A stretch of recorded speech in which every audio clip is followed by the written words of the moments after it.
বৈষম্য বিরোধী ছাত্র আন্দোলনের সদ্য ঘোষিত রাজশাহী জেলা এবং মহানগর কমিটি ২৪ ঘণ্টার মধ্যে বাতিলের আলটিমেটাম দিয়েছে জুলাই বিপ্লবে অংশ নেওয়া শিক্ষার্থীদের একাংশ। একই সাথে কেন্দ্রীয় সমন্বয়ক মাহিন সরকার এবং রাজশাহী বিশ্ববিদ্যালয়ের সমন্বয়ক সালাউদ্দিন আম্মাকে অবাঞ্ছিত ঘোষণা করা হয়েছে।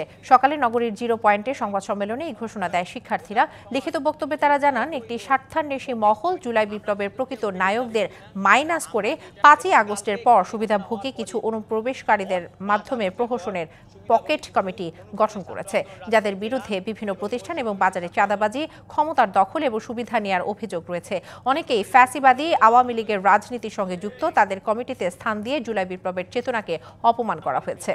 আপনারা অবগত আছেন, জুলাই গণঅভ্যুত্থানের মধ্যে ছাড়াও একজন হত্যা মামলার অন্যতম রাজশাহীর সর্বস্তরের ছাত্র সমাজ এই পকেট কমিটিকে সম্পূর্ণভাবে অবাঞ্ছিত ঘোষণা করছে এবং একই সাথে রাজশাহীর মাটিতে সালাউদ্দিন আম্মার এবং মাহিন সরকারকেও অবাঞ্ছিত ঘোষণা করা হলো।